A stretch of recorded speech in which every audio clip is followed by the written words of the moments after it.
Di antara sekian banyak negarawan dunia, jadi bukan hanya Indonesia, tetapi dunia, yang paling saya kagumi dan paling saya hormati adalah Bung Hatta. Karena saya memang belum sempat berbincang-bincang langsung dengan beliau, tetapi dari kejauhan saya senantiasa mengagumi Bung Hatta, terutama mengenai filsafat kerakyatan Bung Hatta yang saya kira tidak ada duanya di planet bumi ini. Nah, saya kira yang paling berhak untuk bicara tentang filsafat kerakyatan Bung Hatta adalah putri sulung beliau, yaitu Profesor Mutia Hatta Swasono. Maka Ibu Profesor Mutia, saya berterima kasih sekali atas perkenan Anda untuk berkisah tentang filsafat kerakyatan Bung Hatta dalam kesempatan ini. Dan selanjutnya waktu dan tempat saya serahkan sepenuhnya kepada Profesor Mutia Hatta Swasono. Silakan. Ya, terima kasih Pak.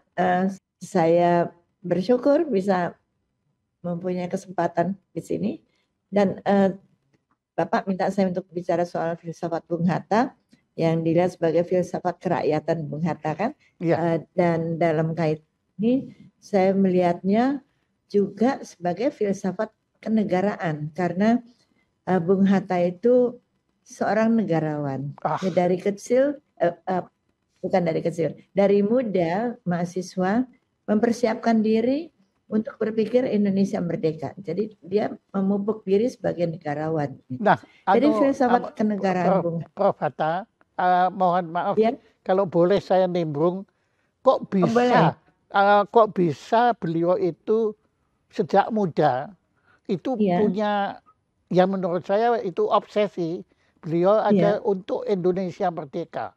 Padahal waktu itu kan Indonesia belum ada, Indonesia aja kan belum ada, adanya India Belanda, ya. Nah, kok bisa Bung Hatta sejak muda itu punya cita-cita Indonesia merdeka? Silakan. Ya, terima kasih. Mungkin ini pengalaman hidupnya dari kecil. Ketika masih kecil, umur 6 tahun, itu ada perang Kamang di Sumatera Barat dan di Bukit Tinggi tempat beliau waktu itu masih kanak-kanak ya tinggal. Bung Hatta itu punya kebiasaan kalau makan malam, makan siang, makan malam bersama-sama keluarganya. Jadi percakapan orang dewasa ini mulai dari kakek, nenek, ibu, kemudian juga om-omnya, itu paman-pamannya, itu mengenai perang Kamang ini juga menceritakan tentang serdadu yang kasar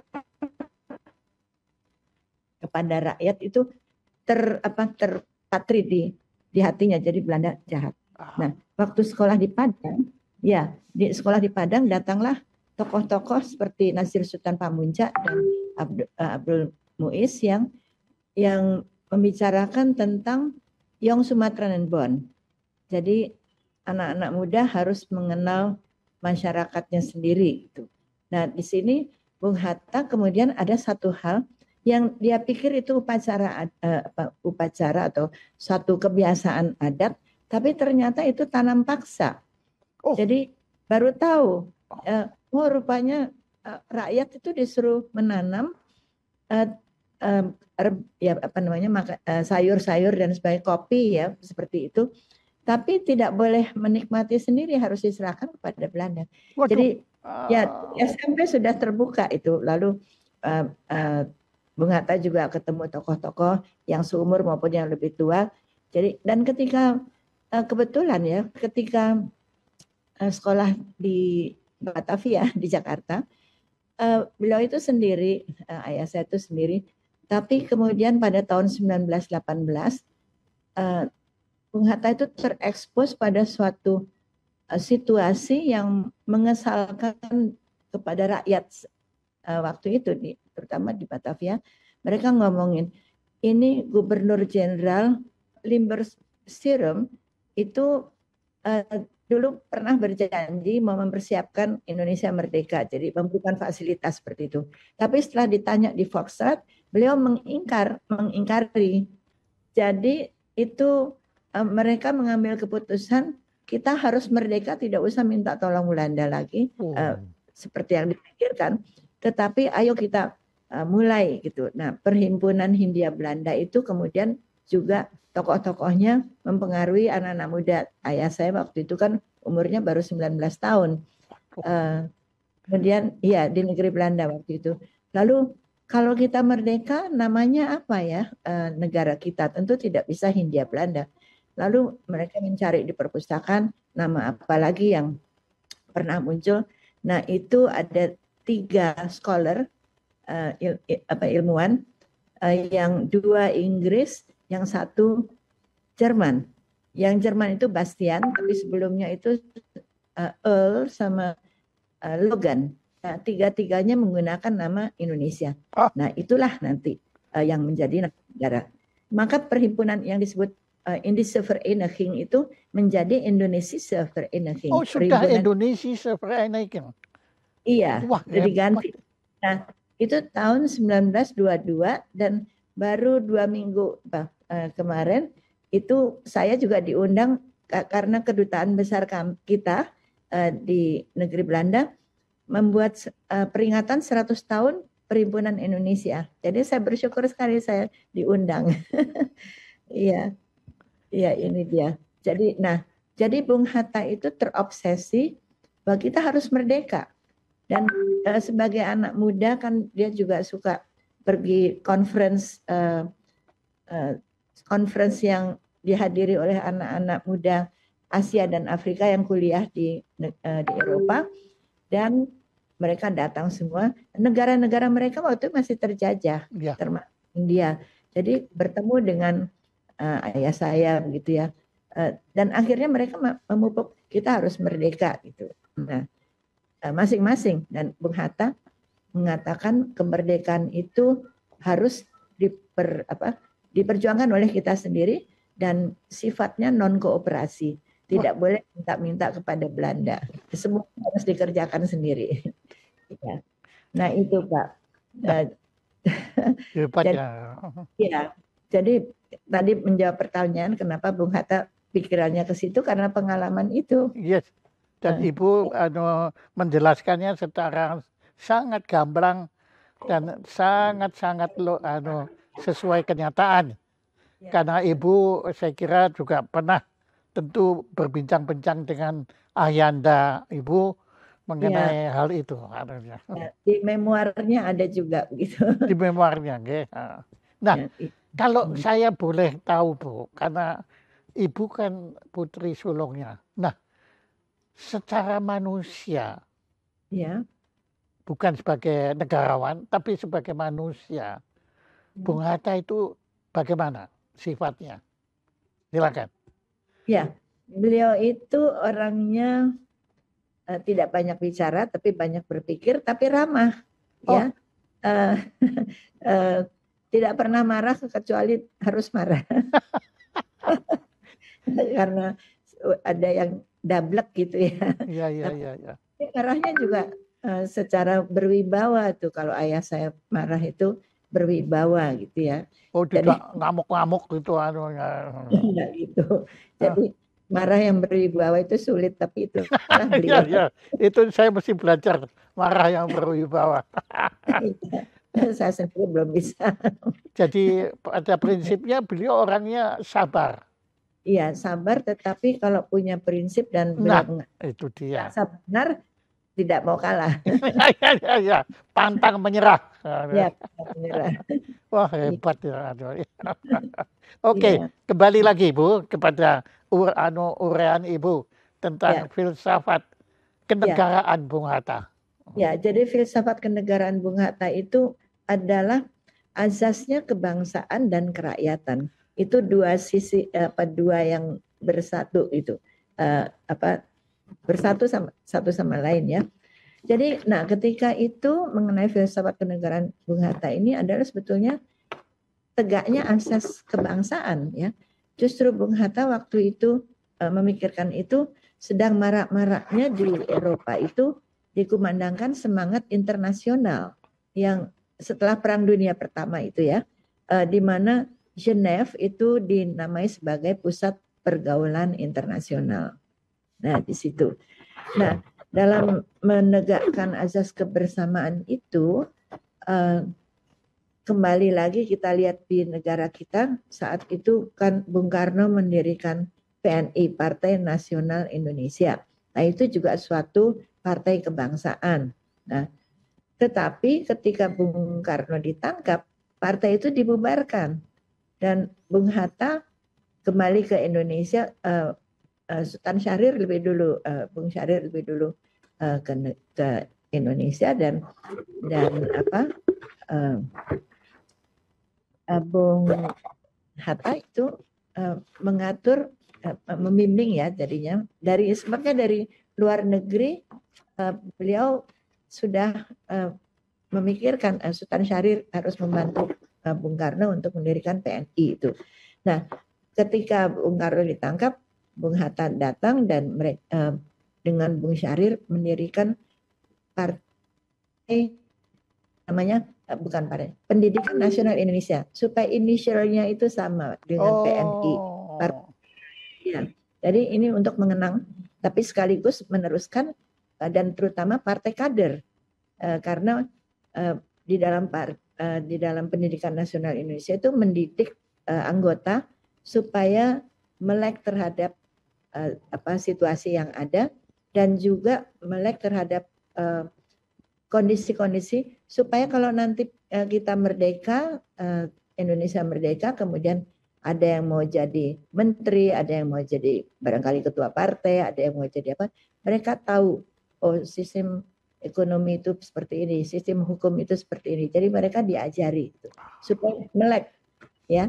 Jadi tidak masuk partai asal aja terus ngomong sembarangan, tetapi sudah ada dasarnya. Jadi di dalam partai yang mendidik itu orang diajar bagaimana kalau mengelola negara. Jadi dasar-dasarnya itu diberikan di dalam aktivitas partai. Cuman diam-diam karena kan dipantau oleh aparat keamanan pemerintah kolonial ya. Jadi kadang-kadang pintunya ditutup tapi satu kamar terbuka, nah di situ diajarkan. Jadi katanya rumahnya gelap gitu malam hari, padahal ada orang-orang yang diajari gitu. Jadi itu gerilya pendidikan. Hebat ya. Juga Bung Hatta akhirnya ketangkep dan dibawa ke Digul, Bovendigul bersama Sultan Syahrir, kemudian dipindah ke Banda Neira. Oh, iya. Jadi karena perjuangan itu. Nah kalau boleh saya terus terang kurang mengenal Sultan Syahrir. Oh iya. Dan itu bagaimana? Kok bisa dengan Bung Hatta kok bisa seperti dua sejoli begitu? Saya kira mereka itu walaupun sifatnya beda-beda, tapi mereka sama pikirannya dan sama juga orang Minang. Tapi saya kira etnis tidak terlalu menjadi sebab mereka bersatu, tapi mereka punya pikiran yang sama. Dan Sultan Syahrir lebih muda, jadi Bung Hatta seperti kakak gitu. Oh, Sultan Syahrir itu juga dari Minang juga. Iya, kita ketemunya di negeri Belanda. Oh. Ya. Dan tidak ada hubungan keluarga begitu, nggak ada ya anunya? Tidak ada. Ya.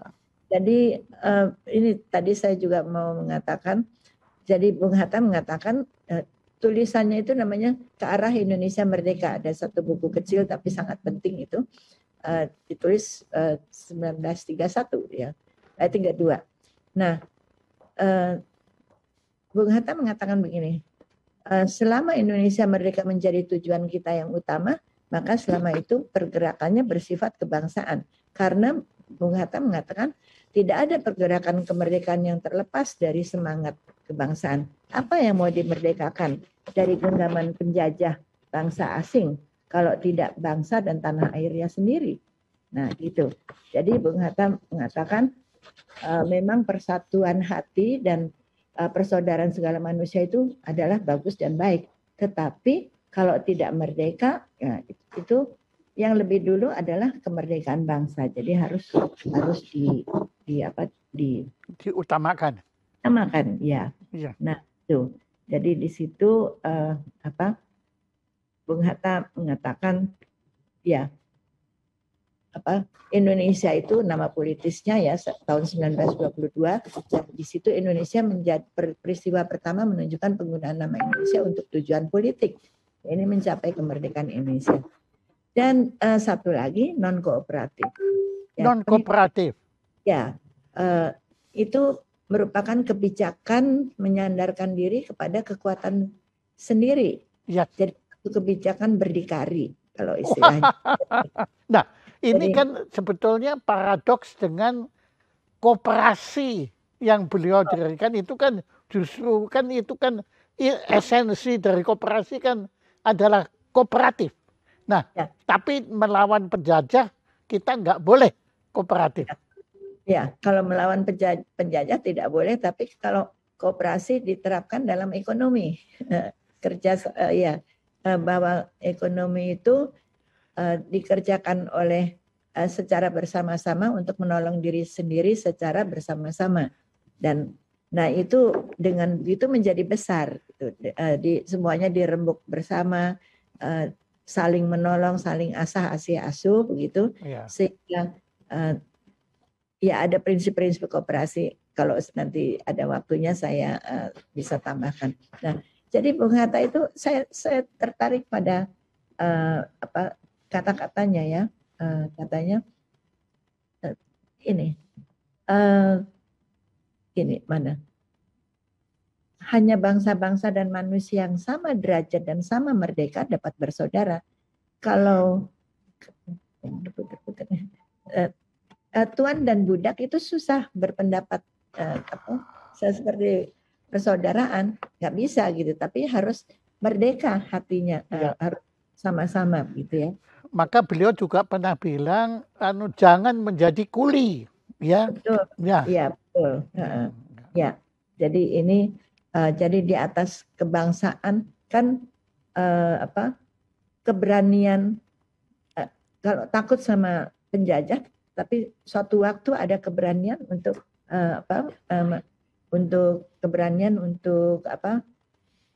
membela negaranya sendiri gitu. Nah, berani tentang maut dan sebagainya, dan juga bagaimanapun juga bodoh dan penakutnya orang, tapi pada satu saat yang penting ia sudi berkorban untuk membela tanah airnya. Nah, itulah Bung Hatta mengatakan begitu. Nah, ya. Nah, jadi saya melihat di sini yang non kooperatif tadi ya. Jadi pentingnya memerdekakan Indonesia harus dengan tujuan kita sendiri, jangan minta tolong, jangan tergantung pada Belanda. Iya, setuju. Ya. Nggak bakal terjadi itu katanya. Nah, kalau boleh nimbrung sedikit lagi Bu, hubungan Bung Hatta dengan Multatuli. Multatuli, beliau lebih senior ya, jadi itu juga dalam kaitan perjuangan, tetapi Bung Hatta punya prinsipnya sendiri. Ya. Jadi tidak ada kerjasama dengan Multatuli, nggak ada. Tidak, karena usianya lanjut, dan Bung Hatta, tapi anaknya Dawes Dekker kan? Ya. Dawes Dekker, anaknya itu juga mengatakan tidak setuju kalau nama Indonesia dipakai, tapi Bung Hatta tetap pendiriannya. Nama Indonesia harus dipakai. Nah, alasan anaknya Dawes Dekker kok keberatan nama Indonesia dipakai itu apa? Ya, dia lebih suka menggunakan nama lain, saya lupa apa ya. Mungkin karena dia juga Indo kan, orang Indo, jadi. Tapi Bung Hatta kan nasionalis banget dan orang Indonesia. Jadi, pokoknya enggak ada kompromi. Ya. Nah, jadi Bung Hatta mengatakan hanya satu bangsa yang paham akan harga dirinya, maka cakrawalanya akan terang benderang. Perhimpunan Indonesia mendidik bangsa untuk membuatnya kukuh, ya, kuat dan kukuh. Jadi maka itu prinsip non kooperasi ini yang paling penting itu Bung Hatta mengatakan itu. Juga Bung Hatta memperkenalkan dan mengumandangkan nama Indonesia itu sampai juga menjadi amplifier kata Profesor Sartono Kartodirjo untuk deklarasi Sumpah Pemuda di tanah air.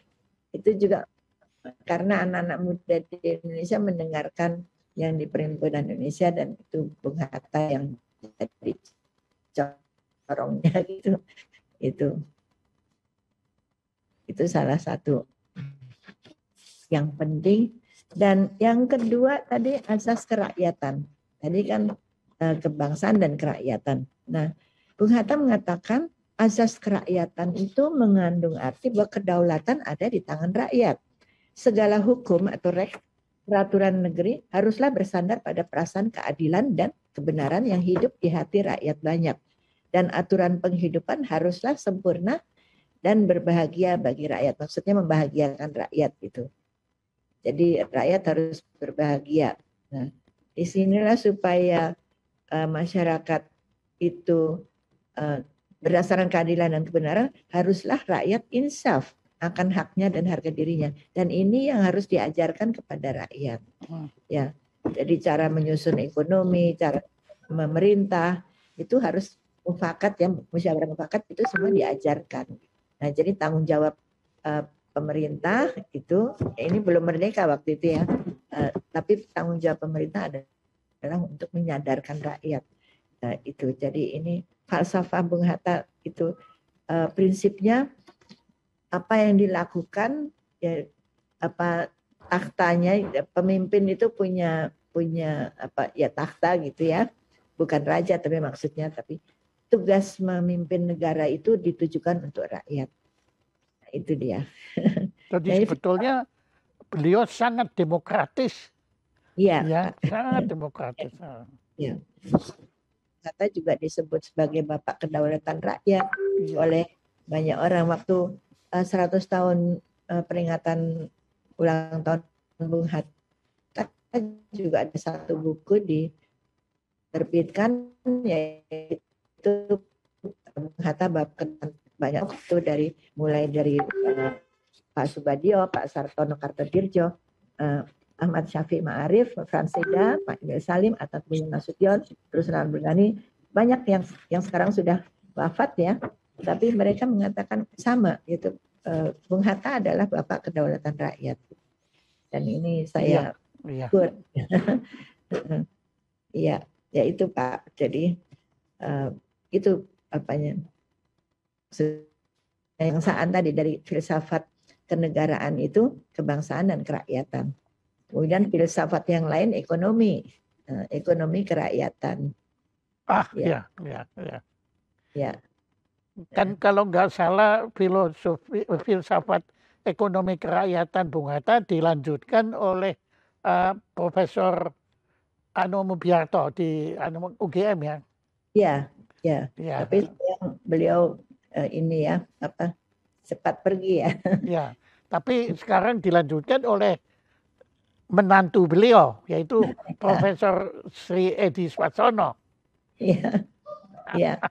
Jadi memang sekarang tantangannya berat ya Pak ya. Artinya karena di tengah jalan kan waktu itu cita-citanya ekonomi kerakyatan dan itu sudah ada di Undang-Undang Dasar 1945, tetapi kemudian ada masuk satu periode di mana kapitalisme masuk. Iya. Gitu.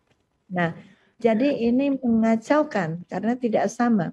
Karena saya waktu itu mendengar ceritanya, tertarik sekali ya, tapi nanti sebentar saya ceritakan.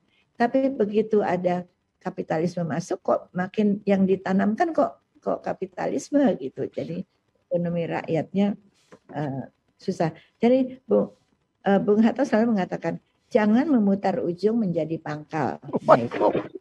Jangan memutar ujung dari pangkal. Ya. Jadi kalau kita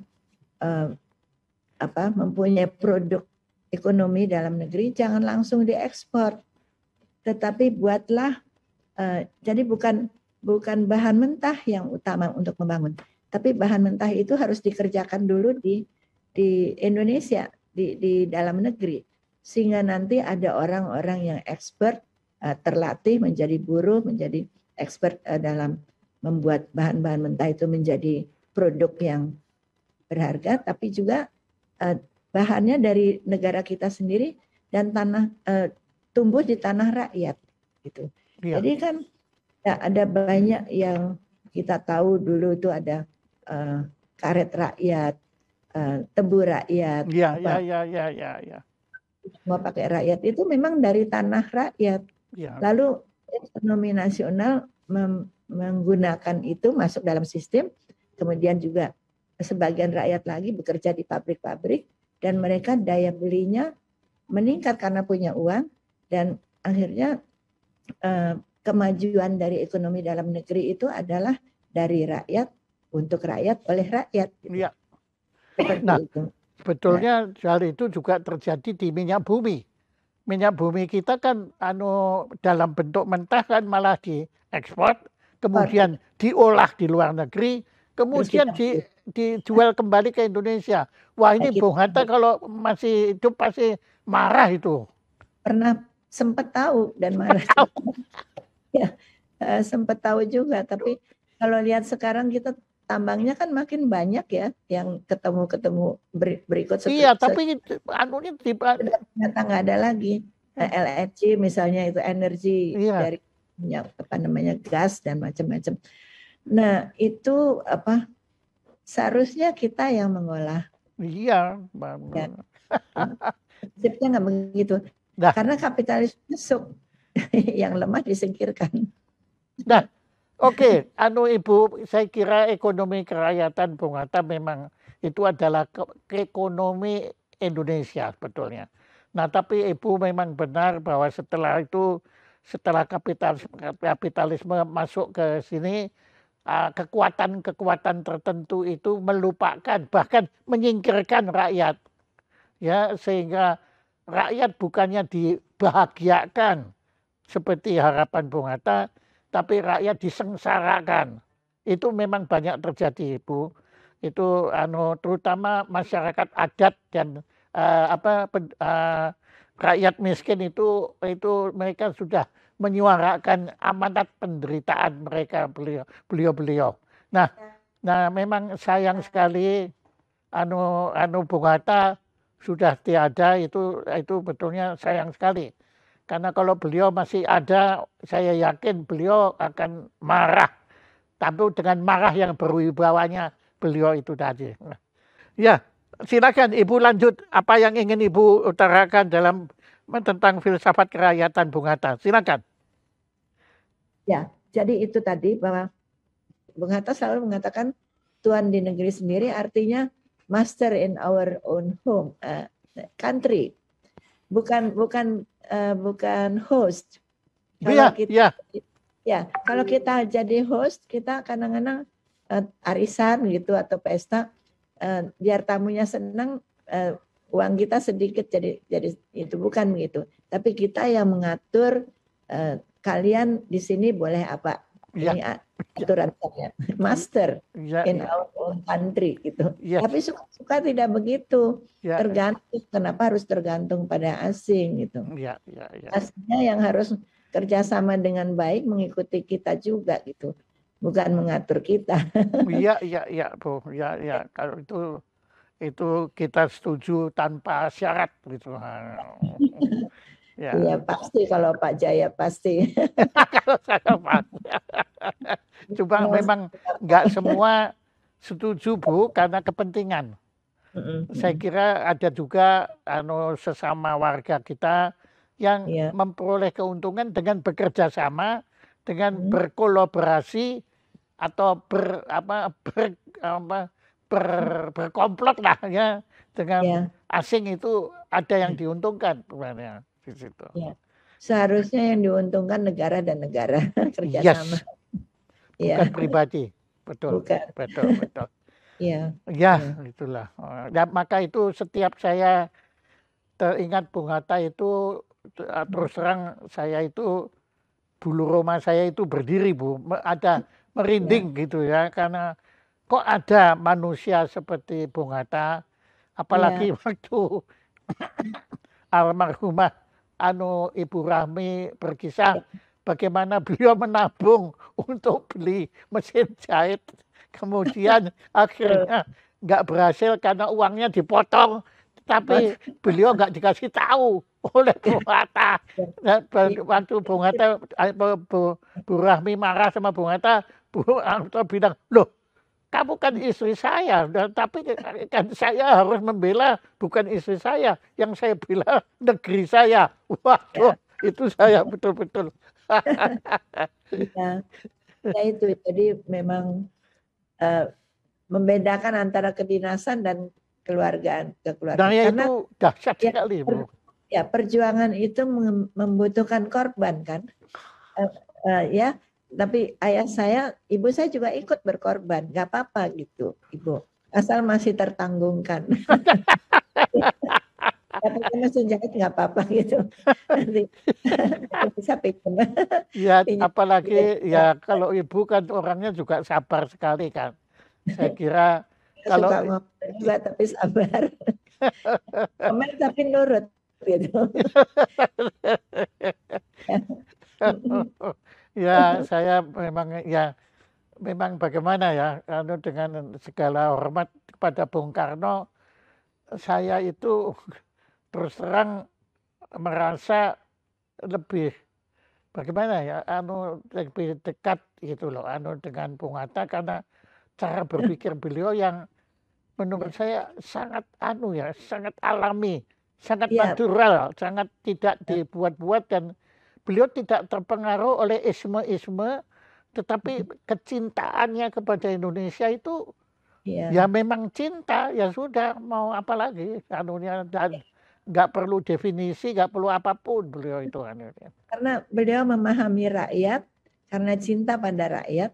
Dari kecil kan suka sudah lihat, dia tuh orang kota tapi pergi ke desa-desa gitu. Lahirnya di kota, tapi diajar karena kakeknya itu punya angkutan pos yang kalau sekarang JNE, Tiki. Tapi dulu masih pakai kereta kuda. Jadi suka pergi dari kota ke kota, naik kereta, naik itu, lihat-lihat desa gitu. Jadi hatinya ke rakyat. Padahal dia orang kota. Iya. Beliau dilahirkannya di mana, Bu? Kenapa, Pak? Lahirnya di Bukit Tinggi ya? Bukit Tinggi, iya. Jadi kotanya ya. Kota. Ya. Anaknya, cucunya orang kaya, saudagar. Jadi, tapi Bung Hatta bisa memahami orang yang miskin gitu, itu hebatnya. Jadi karena beliau cinta sama rakyat Indonesia gitu, makanya ingin Indonesia cepat merdeka. Karena waktu pergi ke negeri Belanda, lihat anak-anak muda Belanda lulus SMA terus dapat pekerjaan. Ada juga yang pergi ke Hindia Belanda kan, ke tanah air kita. Tapi kok orang-orang Indonesia sendiri yang orang Hindia Belanda kok tidak boleh sekolah gitu. Nah, makanya dia pengen harus bisa seperti rakyat yang merdeka gitu. Jadi itu obsesinya Bung Hatta. Beliau waktu di negeri Belanda itu sekolahnya di mana, Bu? Di Rotterdam. Rotterdam Handelshogeschool. Tempatnya Pak Kwe Kiangi juga sekolah ya? Iya, dia makanya senior. Pak Kwe itu kalau dengan Bung Hatta, waduh, sudah beliau pokoknya sudah, kamu belajar dari Bung Hatta. Dan kecintaannya terhadap Indonesia juga nggak ada tanpa syarat itu, betul-betul. Ya, jadi ayah saya itu Bung Hatta memahami, belajar tentang kapitalisme, belajar tentang komunisme, tapi karena dia tahu tentang kehidupan masyarakat Indonesia, dia melihat ini dua-duanya tidak cocok. Maka itu ekonomi rakyat, itu filsafatnya begitu. Hebat. Jadi mesti ada kebangsaan dan ada kerakyatan. Rakyat yang berdaulat di dalam tanah air yang dimerdekakan itu. Gitu. Ya. Jadi beliau itu ternyata anak saudagar.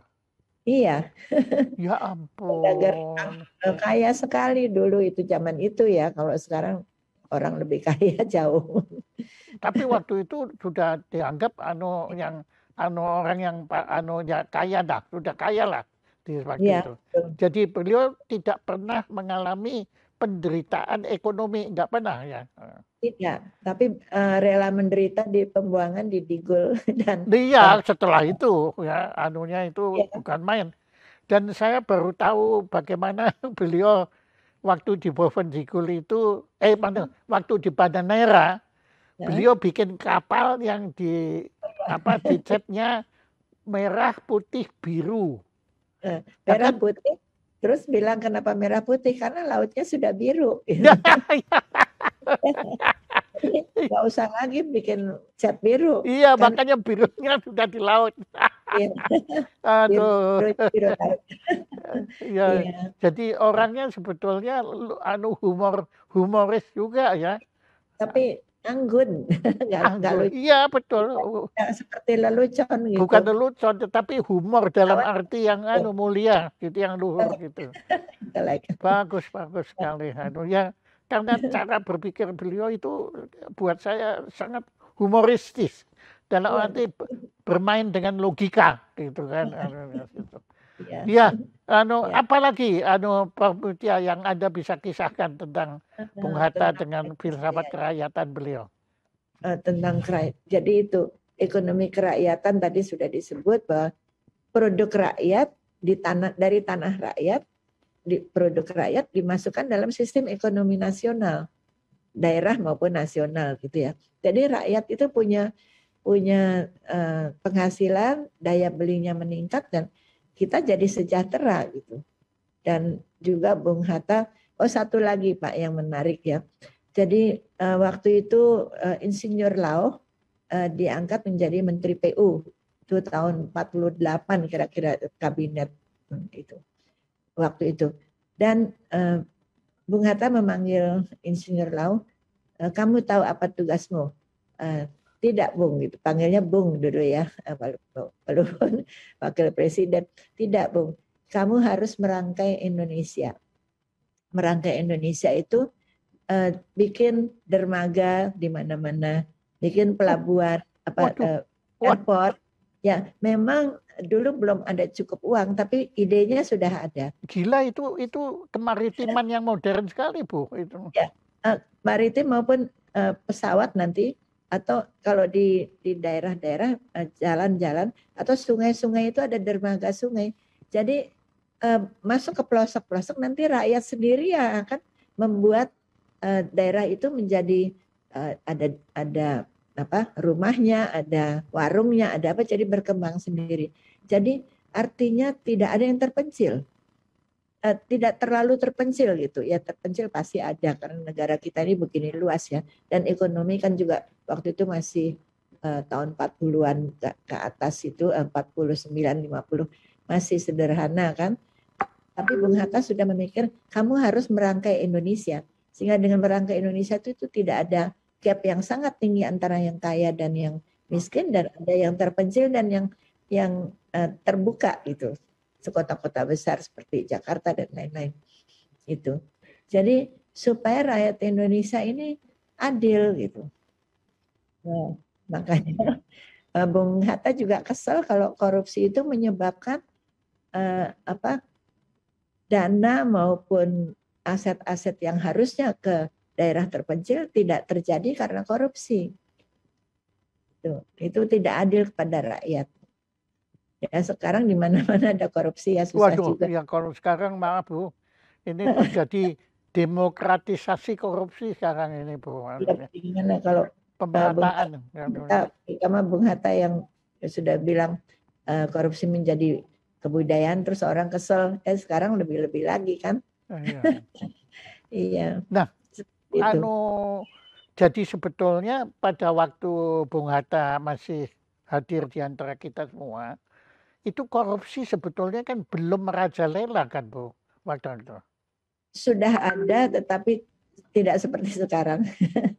Terus terang ketika saya jadi menteri saja, Pak SBY itu pernah bilang itu kasihan ibu-ibu yang suaminya korupsi lalu dia harus tampil. Saya juga merasakan begitu yang sama. istri-istrinya harus pergi ke tempat di mana suaminya ditangkap, difoto gitu. Tapi sekarang suami istri sama-sama korupsi kan? Malah kadang-kadang yang korupsi istrinya, suaminya malah nggak tahu. Ya saling deh. Salah. Tapi saya kira ini adalah karena kita mengabaikan prinsip-prinsip leluhur, prinsip luhur dan kebaikan yang baik dari leluhur maupun dari agama ya. Semua agama pasti mengajarkan kebaikan. Nah, ini harus dikembalikan tapi susah sekali. Tapi harus gitu. Iya. Tapi saya kira juga ada pengaruhnya mengenai pengkhianatan terhadap rakyat itu, Bu. Karena orang-orang yang korupsi itu pasti mereka itu tidak memikirkan kepentingan rakyat, pasti itu. Yang dipikirkan kan kepentingan pribadinya dia. Betul. Nah itu ya. Kalau kita memahami pemikiran Bung Hatta, dengan sendirinya kita pasti tidak akan tega hati melakukan itu semua. Ya, karena itu korupsi itu pengkhianatan kerakyatan yang paling parah itu betulnya. Betul. Dan di samping itu merendahkan dirinya sendiri. Iya. Pak, martabatnya sendiri dan keluarganya. Tapi dicuekin ya. Tidak peduli.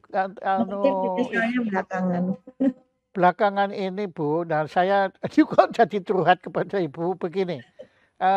Belakangan ini ada sebagian dari teman-teman KPK kita yang waktu itu disingkirkan dari KPK itu, mereka itu sangat menderita, dalam arti bukannya menderita secara ekonomi tapi menderita dalam arti mereka berjuang untuk melawan korupsi tetapi malah disingkirkan, Bu.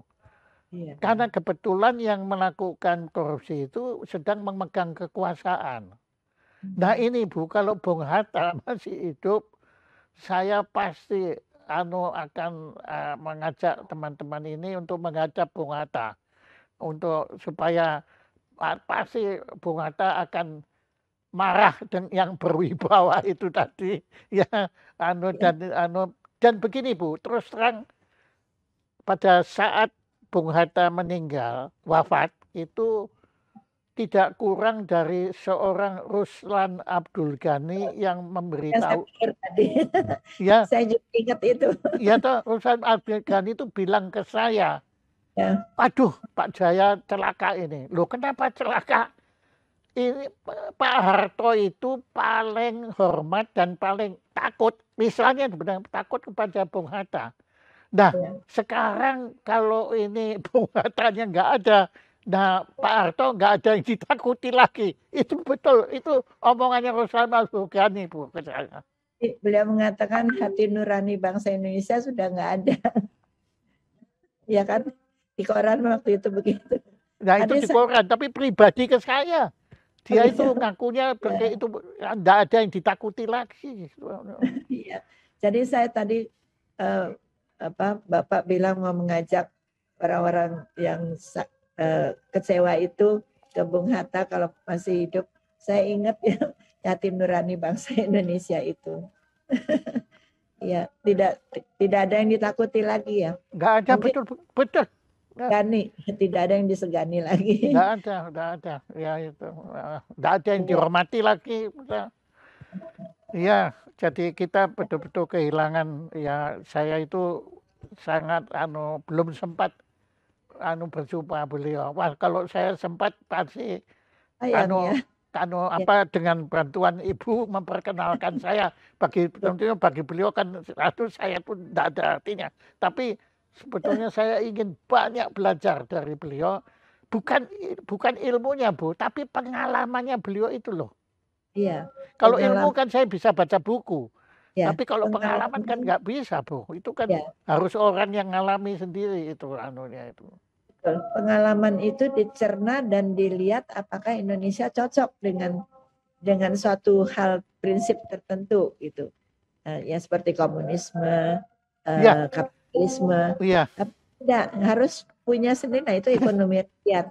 Itu sudah dasarnya kita sudah punya kebersamaan, ya milik rakyat yang karena kasih sayang pada rakyat, tanahnya, produknya diberdayakan masuk dalam sistem ekonomi nasional. Mestinya kan begitu, tapi tidak gitu. Malah kalau bisa digusur kehilangan tanahnya. Itu dia, waduh. Kalau dengar perkataan digusur itu, waduh, saya sedih sekali. Loh, saya nggak pernah digusur, Bu. Tapi saya pernah menyaksikan sendiri seorang ibu, kalau itu seorang emak-emak ya, begitu, waktu digusur, itu di Bukit Duri waktu itu, dia itu diusir dari gubuknya, bukan rumah, Bu, gubuknya, kemudian dia bilang, ayo, yang gusur itu, bawa semua harta bendamu. Lah, saya nunggu di situ, saya pikir, Bu, harta bendanya mungkin wah banyak begitu kan. Ternyata dia cuma dibawain gerobak, isinya gerobak itu apa, Bu? Cuma satu kompor minyak tanah yang udah tua gitu, kemudian beberapa ada 2 piring dan sendok garpu dan anak perempuannya yang baru berusia 4 tahun berada di gerobak itu. Nah, kemudian saya tanya, loh yang lain mana? Ibu itu bilang, nah ini harta saya ini. Nah rasanya gimana, Bu? Ya, itu sifat-sifat yang tegaan seperti itu terlalu kasar ya, kejam boleh dibilang. Itu terjadi, kita baca di media, di mana nonton di media. Jadi saya kira harus ada lebih banyak orang saling mengingatkan lah gitu. Kita nih negara kita mau jadi negara seperti apa? Makanya Bung Hatta mengatakan pendidikan karakter bangsa itu penting. Ya, jadi orang pintar banyak, tetapi yang karakternya baik itu harus dipupuk dari diri sendiri. Dan itu sulit memang, tapi harus dilakukan. Kalau bisa menang dari dirinya sendiri itu baru orang baik. Jadi menaklukkan diri sendiri, Bu ya. Ya. Dalam Islam kan itu jihad al-nafs itu. Ya. Itu saya sangat mengagumi falsafah jihad al-nafs itu. Menaklukkan diri sendiri. Mendalami dari saya. Ya, tapi saya juga paham ini. Artinya juga kita membutuhkan sekarang ini orang yang menunjukkan bahwa dia tidak korupsi. Dia menjadi star, menjadi bintang di negara ini kalau dia bisa menunjukkan dia tidak korupsi. Karena banyak sekali sih korupsi di mana-mana. Ya. Tapi tokoh ini bukan tokoh yang kaya, yang cantik, yang baik hati, tapi jangan korupsi. Iya. Oke, Bu. Nanti kita menyebarluaskan ini. Ya, itu begini, Bu. Teman-teman KPK itu kan merencanakan akan membedah buku yang mereka tulis. Nanti Ibu saya undang deh untuk kami yang berterima kasih ya supaya mereka mendengar pesan dari Bung Hatta melalui putri sulungnya ini ya di situ. Ya, dan tentu dari Ibu Prof Mutia sendiri dan Profesor Sri Edi Swasono.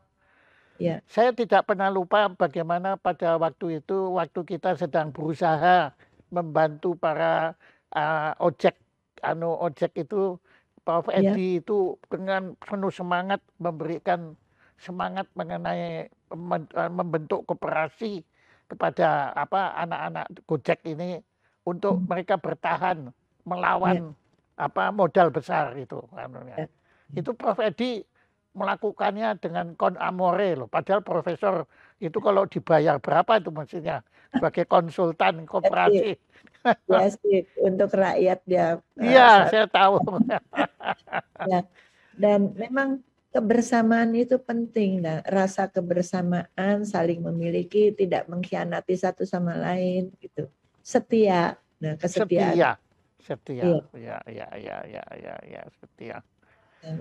Oke, Bu, ini waktu yang membatasi kita. Nah, apa yang belum saya tanyakan? Ya pasti masih banyak. Nah, Tapi menurut Ibu sangat perlu kita ketahui agar kita lebih bisa memahami filsafat kerakyatan warisan Bung Hatta. Silakan. Ya, saya berharap begini bahwa rakyat itu diberdayakan dan jangan dikusur. Artinya dan dibimbing terus, dan juga misalnya pengalaman saya penelitian belum lama ini, pemimpin di wilayah, apa itu desa atau kecamatan, itu harus saling terintegrasi dengan rakyatnya. Susah senang ditanggung bersama dan tahu mau kemana.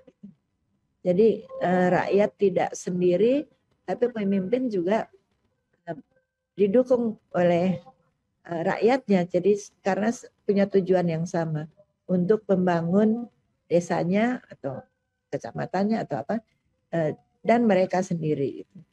Jadi kalau bersama-sama ini akan bisa lebih cepat mensejahterakan. Ya. Karena hatinya harus bersatu, harus bersama dan legowo gitu untuk menyampaikan. Ya. Dan saya kira pesan Ibu bukan hanya tertuju kepada kepala desa atau kepala kecamatan, tapi juga bupati, wali kota, gubernur, bahkan presiden dan wakil presiden itu harus bersatu dengan rakyat. Karena itu dicontohkan oleh Bung Karno dan Bung Hatta. Nah, pertanyaan saya terakhir, kenapa kalau Bung Karno bisa, Bung Hatta bisa, kenapa kok kita sekarang sulit bisa? Itu kenapa, Ibu? Kan kita sama bangsa Indonesia. Ya karena belum selesai dengan dirinya sendiri. Itu saja. Belum selesai dengan dirinya sendiri. Belum bisa menahan masih menyukai apa yang duniawi, yang apa yang dia butuhkan, yang dia inginkan. Ya, karena pemimpin itu harus berkorban dan Bung Hatta melakukan itu. Bung Karno juga. Oh iya. Bung Hatta yang saya tahu sangat berkorban. Oh iya. Sampai Ibu Rami juga ikut harus berkorban. Dan saya kira anak-anaknya juga kan. Anak-anaknya ikut berkorban kan pasti kalau enggak. Ternyata bisa kok gitu. Nah ya makanya Anda bisa semua. Ya itulah Bu, makanya saya kira memang kita nggak salah dalam arti kita mencoba memohon Profesor Mutia Hatta Swasono untuk memberi pelajaran kepada kita semua tentang filsafat kerakyatan Indonesia ini kepada kita semua. Karena Anda sendiri termasuk saudara-saudara Anda Mbak Gemala dan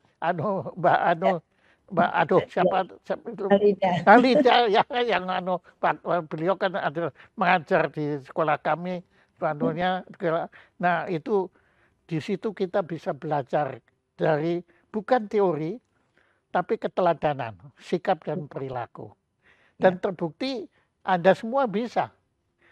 Jadi artinya kalau mau kan bisa. Nah kalau tidak bisa artinya nggak mau. Nah itu saja.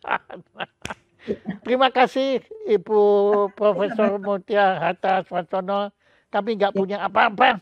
Kami nanti akan mengirim ini kepada Anda piagam sangat sederhana ucapan terima kasih dari Chandra Institute kepada Profesor Dr. Mutia Hatta Swasono. Tepuk tangan untuk Profesor Hatta. Banyak. Terima kasih banyak, Pak. Terima kasih.